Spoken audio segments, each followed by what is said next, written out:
This podcast is brought to you by Carvana. Carvana makes car selling fast and easy from start to finish. Enter your license plate or VIN and get a real offer in seconds, down to the penny. If you accept, Carvana will come pick up your car from your driveway. Or you can drop it off at one of our car vending machines. Either way, you get paid instantly. It's fast, transparent, and 100% online. Car selling that saves your time. That's Carvana. Carvana. Pickup fees may apply. Welcome to People Tech, the podcast of the HCM Technology Report. I'm Mark Pfeffer.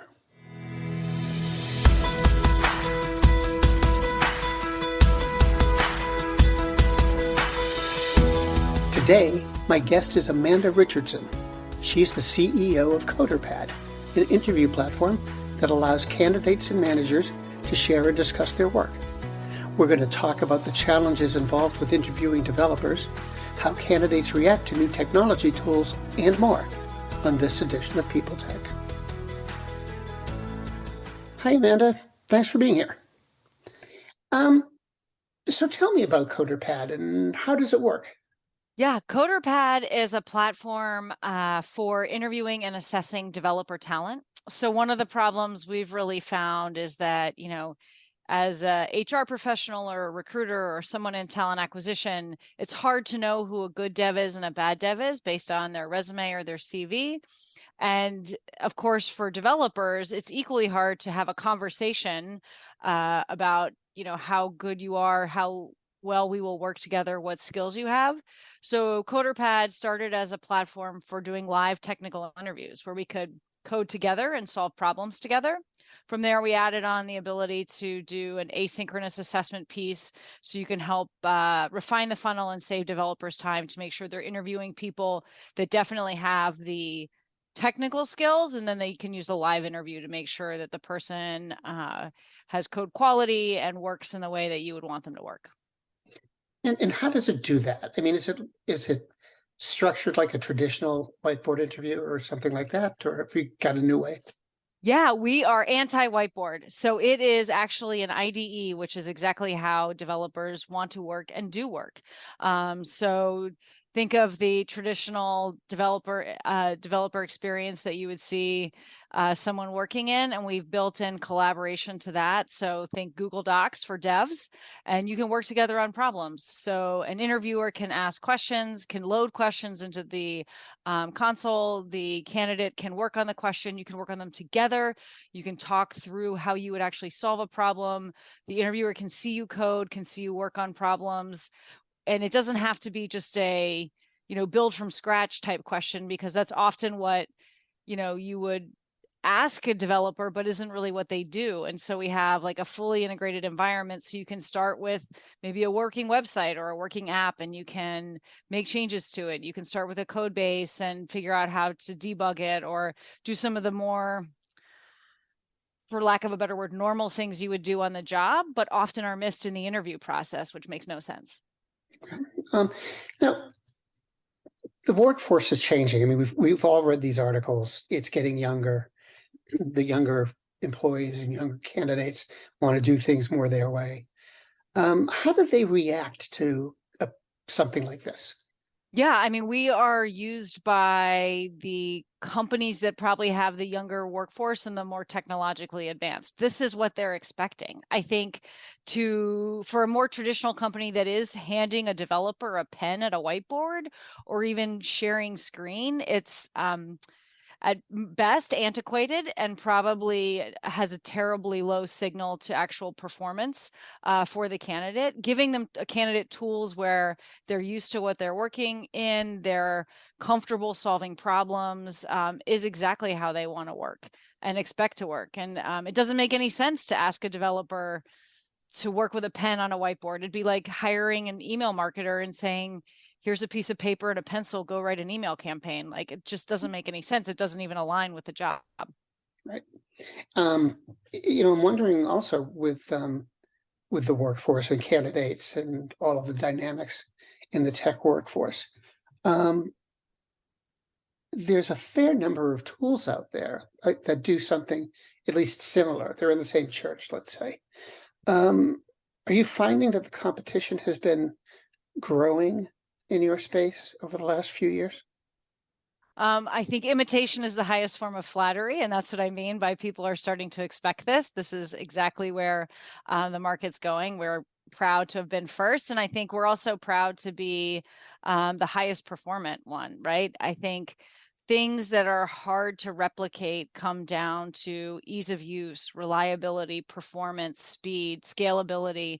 We run millions of interviews a year across large employers. Everyone in the Valley uses us. And I think that shows in both our quality of product as well as our brand recognition. So I think everybody knows this is where a better way to interview, and I'm glad they're here. And I think I welcome meeting them at any competitive field.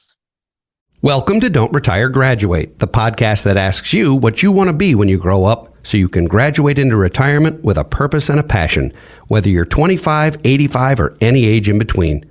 Gain actionable financial and mindset tips from your favorite authors, podcasters, and influencers to help you reach that exciting next chapter. Listen now and start building your path to financial freedom and reframing what retirement can mean to you. This is your host, Eric Brotman, reminding you, don't retire, graduate. Switching to sort of thinking about the business as opposed to the product. How do you grow a product like this? I mean, how do you expand the product, but more important, expand the market and the customer base? Yeah, I think one of our biggest challenges and opportunities is convincing the 60 to 70% of interviews that are still done through either screen share or a whiteboard, or even just talking about a project or talking about a resume, and educating those hiring managers and developers that there's a better way to assess someone's skills and actually be able to, for lack of a better word, test drive them in the interview process. And so the market opportunity is huge and the penetration is still very low.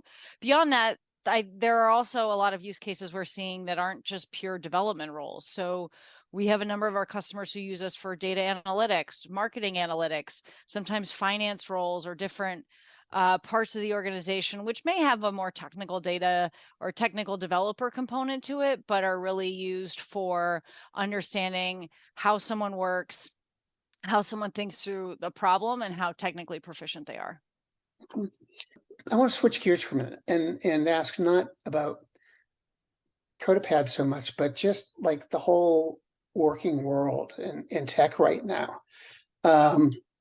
It's always been a pretty competitive space. There's always been a lot of candidates, very qualified, but very hard to get, hard to find. How would you describe it right now? Is it exceptionally competitive from the employer's point of view? Are candidates having trouble finding the right job, or what do you see out there? So it's an interesting time in tech. I would say that, the hiring pace isn't as frenzied as it was maybe 9-12 months ago. That's certainly been talked about as some of the larger companies and even the smaller companies have had layoffs and shutdowns. But the other thing that's going on is I think a number of developers are also realizing that sometimes career growth and sometimes the opportunities to grow come at other companies. We're releasing a survey that has found almost 1 in 2 developers are looking for a new job in the coming year or in 2023 as it's currently here, as there's just so many jobs out there, and that is an opportunity for growth. So I think while there may be less hiring, there's more interest in movement from the developers for whatever reason, which is interesting to see. So it will be a year of a lot of hiring and a lot of interviewing and a lot of changing. I don't know how that will net out in total, but it'll certainly be a very competitive year for interviewing. And look, the best talent is always hard to find no matter what the macroeconomic economy is. There's always good ideas and there's always good talent, and those people are just hard to attract and hard to retain. Well, Amanda, thanks very much. I really appreciate your time, and it was great to meet you. Yeah, that was very easy. Happy to meet you as well, Mark. If I can help with anything else, let me know. You sure will. All right. Have a great rest of your day.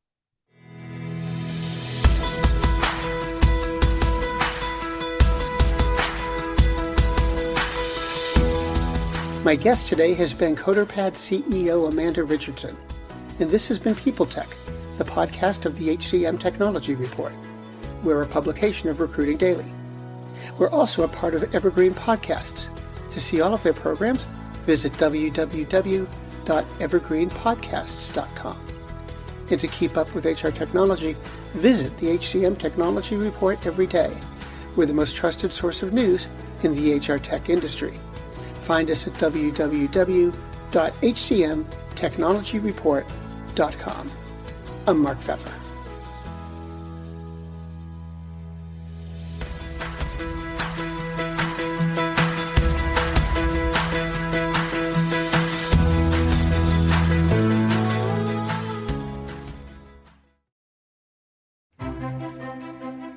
Faith in the news media has been challenged, making it even harder to get stories told. The Friday Reporter podcast was created to help audiences better understand the media by hosting journalists who will answer the questions to which we need answers. Join me every Friday to hear more. The world's best-known investor and Wall Street expert Warren Buffett once said, "Wall Street is the only place that people ride to in a Rolls-Royce to get advice from those who take the subway." Mr. Buffett's quote is remarkably accurate, but how many people would rather receive advice from him than someone simply guessing? Welcome to Buy, Hold, Sell, your single source for Wall Street knowledge and profitable guidance. Please join me, Todd Schoenberger, and fellow trader Tobin Smith, as well as host Veronica Dudo, for a podcast known to move the needle for investors. Tobin and I are seasoned Wall Street executives with deep investment experience, and we are prepared to share our advice to those who choose to listen. Download Buy, Hold, Sell today on the Evergreen Podcast Network or your favorite podcast channel. This episode is brought to you by LifeLock. It's Cybersecurity Awareness Month, and LifeLock has tips to protect your identity. Use strong passwords, set up multi-factor authentication, report phishing, and update the software on your devices.